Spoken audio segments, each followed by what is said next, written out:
अस्सलाम वालेकुम। आज का हमारा सोशलॉजी का टॉपिक है मुस्लिम सोशलॉजिकल थिंकर्स। पास्ट पेपर में भी जैसा कि देखा जाए तो उसके अंदर हर साल मुस्लिम सोशलॉजिकल थिंकर में से एक सवाल लाजमी आता है। इसके अंदर हमारे पास 3 सोशलॉजिकल थिंकर्स आ जाते हैं, जिसके अंदर इब्न खल्दून, शाह वलीउल्लाह और इल्लामा इकबाल आते हैं। सबसे पहले हम लोग इस लेक्चर में इब्न खल्दून को स्टडी करेंगे, जिसके अंदर हम लोग देखते हैं कि उनका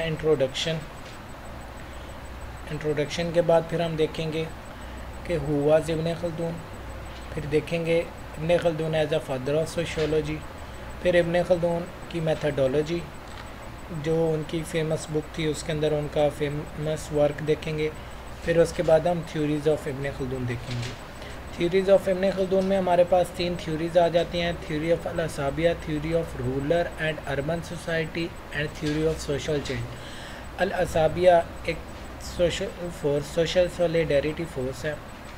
फिर उसके बाद रूरल एंड अर्बन सोसाइटी का वो बताते हैं इब्न खल्दून के किसके अंदर अल असाबिया ज़्यादा है, किसके अंदर अल असाबिया कम पाई जाती है, और फिर सोशल चेंज क्या है और सोशल चेंज कैसे वाक़या होता है। ये थ्योरी ऑफ अल असाबिया आ गई, उसके बाद theory of rural and urban society आ गई, फिर उसको डिटेल में रूरल लाइफ और अर्बन लाइफ को डिस्कस किया गया कि दोनों में डिफरेंस क्या होता है, फिर theory of social change and then end पे कंक्लूजन। अब एज अ स्टूडेंट आप लोग अपने क्वेश्चन को अच्छा करने के लिए शुरू में इसका एक आउटलाइन दे के इसकी सारी हेडिंग्स को नंबर वाइज नंबरिंग दे के नोट कर सकते हैं, और ये एक अच्छा इंप्रेशन डालती है एग्जामिनर पे। तो चलते हैं अपने सवाल की तरफ। इंट्रोडक्शन में sociology is a concentrated study and are presented by socialist scientist. Among these socialist scientist Ibn Khaldun was one of the greatest socialist. Ibn Khaldun जो थे वो एक ग्रेट सोशलिस्ट थे, फिलोसफर थे, थिंकर थे, स्कॉलर थे, historian थे of middle ages. अपने दौर के बहुत मशहूर सोशल थिंकर थे, मुस्लिम सोशल थिंकर और सोशोलॉजिस्ट, फिलोसफर्स एज वेल। उनके जो भी एवर लास्टिंग वर्क हैं उन्होंने एक बहुत ही ज़्यादा बहुत ज़्यादा अहमियत के उनका जितना भी तमाम वर्क है वो एक सबसे पहले तो एवर लास्टिंग है और दूसरा बहुत ज़्यादा अहमियत का हामिल है। अब देखते हैं who was ibn Khaldun. Ibn Khaldun जो थे उस दौर के मुस्लिम वर्ल्ड के सबसे most efficient scholar, thinker and philosopher है। उनका असल नाम मोहम्मद इब्राहिम बिन अब्दुर्रहमान था।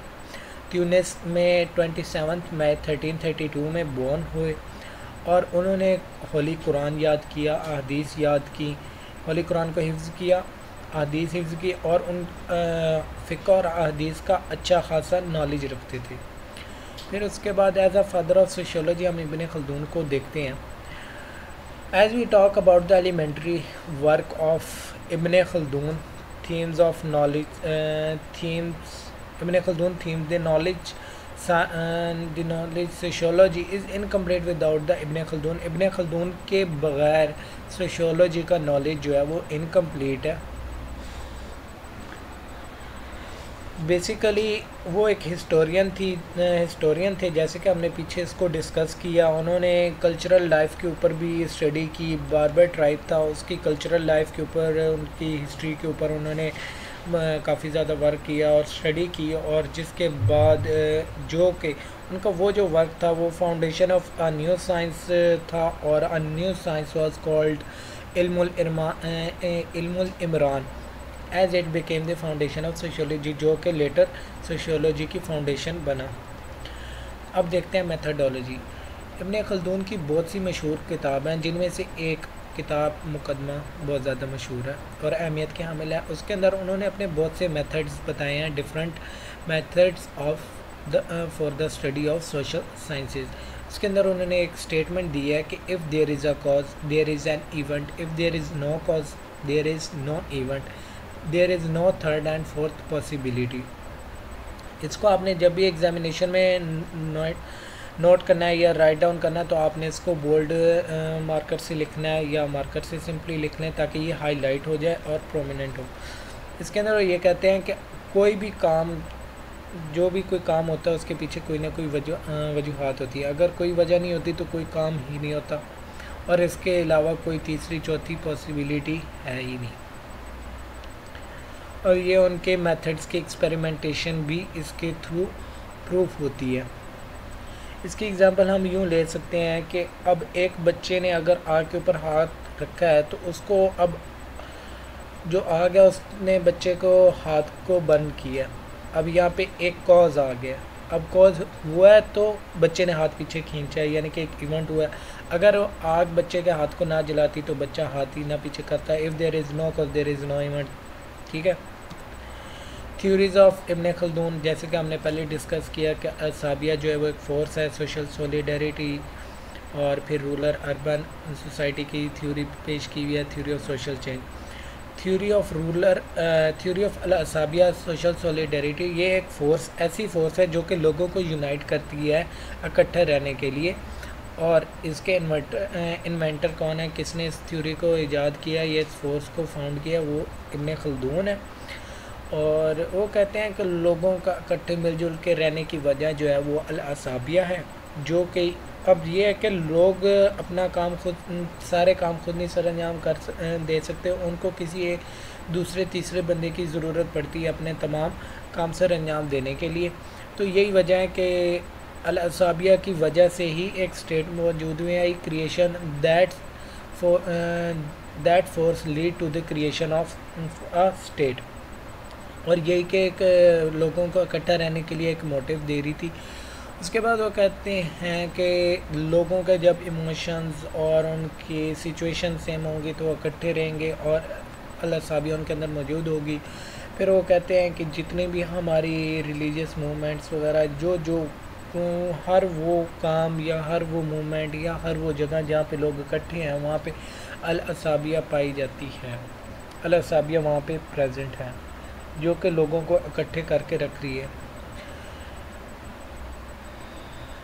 और इसके अंदर फिर इब्न खल्दून कहते हैं कि लोग जो है वो अलग अलग नहीं रह सकते, उनको इकट्ठा रहना उनकी मजबूरी है। एज अ सोशल एनिमल इंसान को हर दूसरे काम के लिए दूसरे बंदे की ज़रूरत पड़ती है, और लोगों को इकट्ठा रहना, और फिर उनको कोई एक ऐसे बंदे की ज़रूरत है जो कि उन्हें हर काम में कोई ना कोई गाइड कर सके। जैसे कि हमारे लीडर्स होते हैं जो कि हमें लीड करते हैं या फिर हमें गाइड करते हैं कि आपने फ़लाँ काम ऐसे करना है, फ़लाँ काम ऐसे करना है, और लोगों की तमाम ज़रूरियात को फुलफ़िल करते हैं और सेटिस्फाई करते हैं। Theory of rural and urban society, इसको हम बदवी और हज़री ज़िंदगी भी कहते हैं। इसमें लोगों की रहन सहन के तरीके और उन दोनों के अंदर डिफरेंस पाया गया। इसको हम सिंपली अगर देखें तो विलेज लाइफ और शहरी देहाती और शहरी ज़िंदगी। अब जो हमारी देहाती ज़िंदगी है उसके अंदर सबसे पहले आपको मेन चीज़ ये बता दें कि यहाँ पे अल-असाबिया की फ़ौज जो है वो ज़्यादा होती है। ज़्यादा कैसे होती है, लोगों का रहने सहने का तरीक़ाकार जो होता है ज़िंदगी का वो बहुत ही सादा होता है। लोग बहुत सादा होते हैं, कोई हर एक दूसरे के हर दूसरे की मदद करते हैं उनके कामों में। हर दूसरे को एक दूसरे का पता होता है कि फ़लाँ शख्स कौन है, फ़लाँ शख्स कौन है, कहाँ पे रहता है, और उनके दरमियान बॉन्ड अच्छा होता है। बेशक उनके लोगों की तालीम याफ्ता नहीं होती, लेकिन ये है कि वो एक दूसरे को मदद करते हैं। उसके बाद ये होता है कि लोगों का बहुत ही सादा तर्ज़ ज़िंदगी है। लोग मिट्टी के घरों में रह रहे होते हैं, और उनके दरमियान सबसे बड़ी चीज़ ये है कि उनके अंदर सेल्फिशनेस नहीं होता, पीसफुल इन्वायरमेंट होता है, टेंशन फ्री लाइफस्टाइल होता है उनका, और एक सेहतमंद ज़िंदगी गुजार रहे होते हैं। और नेचर के सबसे ज़्यादा जो उनकी मेन चीज़ है कि वो नेचर के करीब होते हैं। अब आ जाते हैं शहरी ज़िंदगी। शहरी ज़िंदगी में जो है वो देहाती ज़िंदगी से बहुत ज़्यादा डिफरेंट है। लोगों का जो लाइफस्टाइल है बहुत ज़्यादा डिफरेंट है, और बिज़ी लाइफस्टाइल है। एनवायरनमेंट बेशक क्लीन भी है बट पोल्यूटेड एनवायरनमेंट होता है। लोग वीक होते हैं वहाँ के, और लोगों को दूसरों अपने हमसायों का नहीं पता होता कि वहाँ पे कौन रहता है, क्या करती हैं, या एक दूसरे को जानते नहीं। उनके दरमियान बॉन्डिंग अच्छी नहीं होती है, उनके पास इतना टाइम नहीं होता कि वो अपनी फैमिली को टाइम दें। इस तरह के बहुत से मसाइल होते हैं और बहुत ज़्यादा प्रॉब्लम्स हैं। तो ये भी एक वजह है कि यहाँ पे फोर्स ऑफ अल-असाबिया जो है वो बहुत कम पाई जाती है। और हमारी तीसरी थ्योरी है theory of social change. Ibn Khaldun एक कहते हैं कि ह्यूमन सोसाइटी के अंदर एक क्लॉकवाइज पैटर्न चल रहा है जो कि हर 120 साल के बाद एक सोसाइटी के अंदर सोशल चेंज आता है। इसके अंदर ये होता है कि पहले एक सोसाइटी थोड़ा सा अपर जाती है, उसके बाद उसके ऊपर अरूज आता है, फिर वो थोड़ा से बहुत से ऐसे मसाइल होते हैं जिनकी वजह से वो ज़वाल पजीर होती है, वो फिर नीचे को आती और फिर एक पॉइंट ऐसा आता है कि फिर एक सोशल चेंज आता है जिसकी बाद फिर से अपर को जाती है एक सोसाइटी और फिर तरक्की करती है। और इसके एंड पे आप कंक्लूजन दे के अपने क्वेश्चन को कंक्लूड करके एंड कर सकते हैं।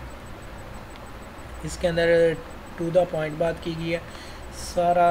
अगर आप A to Z इसको नोट डाउन कर लेते हैं आपका एक फुल फ्लेज क्वेश्चन बन जाता है जो कि आपको पेपर में एक अच्छे मार्क्स दे सकता है और आपको बहुत ज़्यादा हेल्पफुल होगा। Thank you so much.